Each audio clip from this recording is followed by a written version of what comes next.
She betrayed me. Even now, just saying those words makes my throat tighten. I never thought infidelity would ever become part of my life story. You spend years trusting someone, building a home, believing they're your safe harbor, only to discover you've been living inside a lie.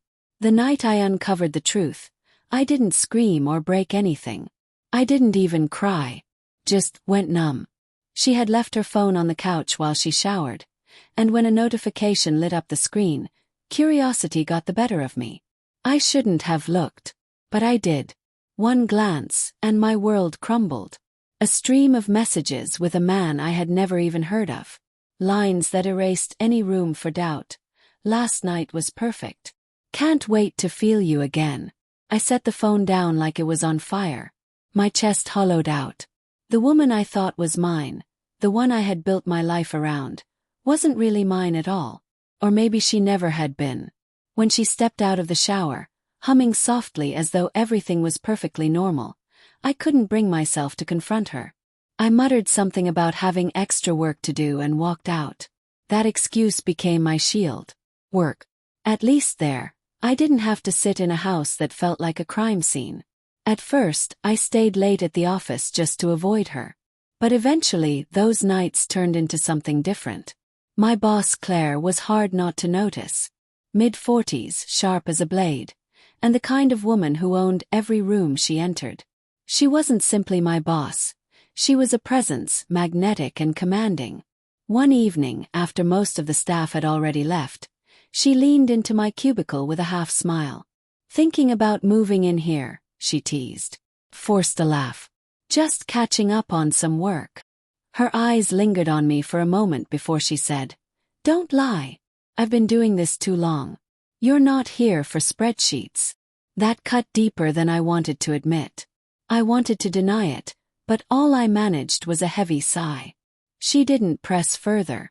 Instead she said, "Come on. Coffee." My office. Her office felt different at night. The city skyline spilled through the glass walls, bathing everything in soft light.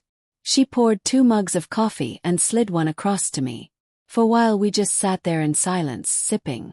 The quiet wasn't uncomfortable, it was grounding. Eventually, she broke it with a question that split me open. "Who hurt you?" And so I told her. Not every detail, but enough. How I had found the messages. How, when I finally confronted my wife, she hadn't even denied it. How she simply said she hadn't felt loved in years and walked away as though our vows had been written in pencil. Claire listened, really listened. No empty platitudes, no judgment. Just steady eyes and quiet understanding.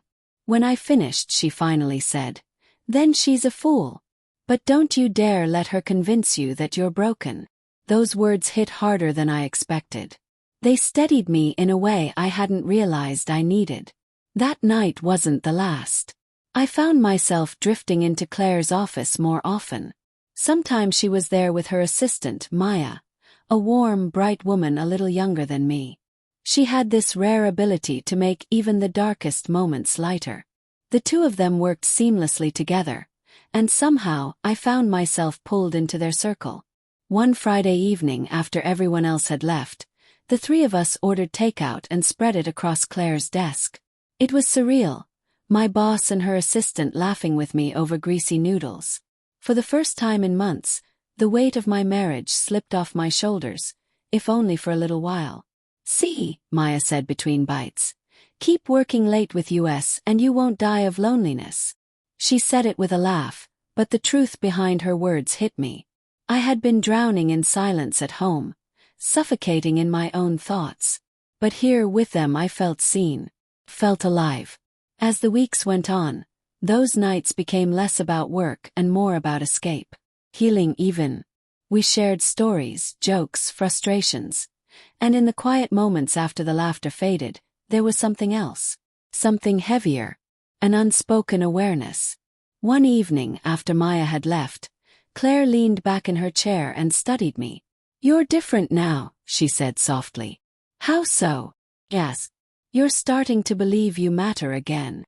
I hadn't realized how much I needed that reminder until she said it.